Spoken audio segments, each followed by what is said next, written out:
Hello mga mami, ngayon naman po ay gagawa ko ng double layer mini ribbon. Lagyan po natin ng marking yung butas na magiging opening ng ating ribbon. Pagkatapos tahian po natin.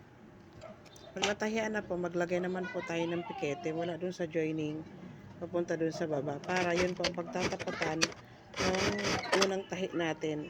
Tapos dito sa may mga side na niya. Ayan po, yung joining itatapat dun sa pikete. Tapos, ganun pa rin po ang gagawin natin doon sa pangalawa na ribbon. Kunin natin yung gitna, tapos lagyan natin ng marking, tapos tahian natin, mag-iwan tayo ng kapraso na butas para po sa pag-i-invert natin yan. Tapos, maglagay pa rin tayo ng pikete. Yan, kasi doon natin itatapat yung joining at saka yung pagtahi sa side po. Para yung joining yun mapupunta po sa ilalim. Yung panggitna naman po natin, mag-guide lang po tayo ng 3/8, tapos isang straight lang po na tahi. Pagkatapos po niyan, babalik rin na po natin yung ribbon na ginawa natin. Yan, pag binabalik po natin, sundot-sundutin lang po natin yung mga kanto para makuha natin yung pinaka kanto niyang square. Ganon din po sa pangalawa. Babalik rin natin, tapos bawat kanto po niya susundot-sundutin lang po natin para maging square po talaga siya.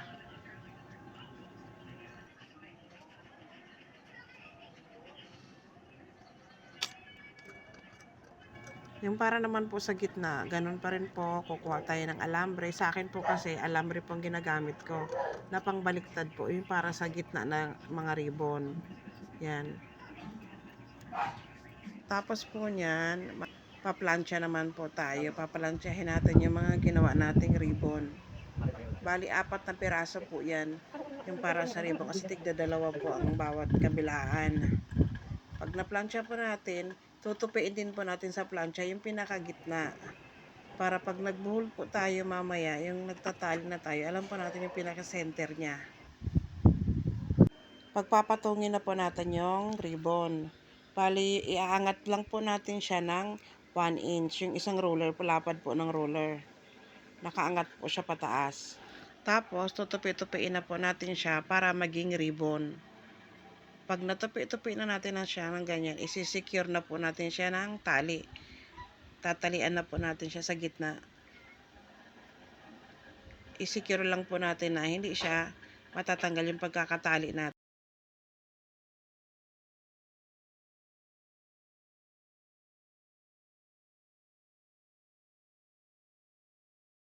Sa pangalawang ribbon, ganun pa rin po ang gagawin natin. Pagpapatungin po natin yung dalawa, tapos nakaangat po siya ng isang lapad na roller o 1 inch. Pagka nakuha na po natin yung tama na nalapad ng angat, yan, tutupi-tupiin na po natin siya na maging ribbon. Tapos, isi-secure na po natin siya ng tali. Pag natalian na po natin, saka naman po natin ilalagay yung panggitnang tali niya. Ayan, tapos ilalak po natin. Pag nalak na natin, gupitin. Pagkagupit, susunugin natin ng konti yung napagputulan natin para hindi po siya magnisnis. Ayan. Pagkatapos, babalik rin na po natin siya. Ayan. Forma-forma natin ng konti. Tapos yan, isusuksok na po natin yung mga hair clip. Pag nalagay na po natin yung hair clip, i-glue na po natin siya. Kabilaan po yung paglagay ng glue. Yan. Tapos, ididiin po natin para masiguro po natin na nakadikit po talaga siya. Tapos, yung sa gitna niya po, lalagay nyo rin po ng konting glue para naka-tape po siya na hindi siya gagalaw-galaw.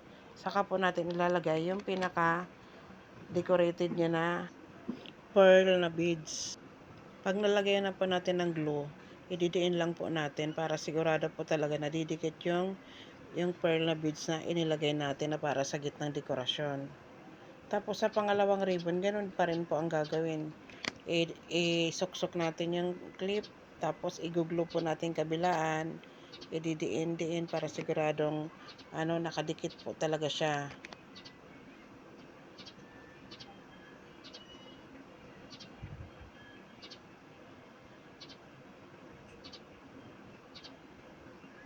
Tapos yung gitna, ayan o, lagyan natin ng konting-konting glue para naka-stay lang siya, hindi siya gagalaw-galaw. Bago po natin ilalagay yung decorated na pearl na beads. Yan. Tapos pag nalagay naman po natin yan, ididiin po natin para dikit na dikit po talaga siya. Para hindi siya matatanggal.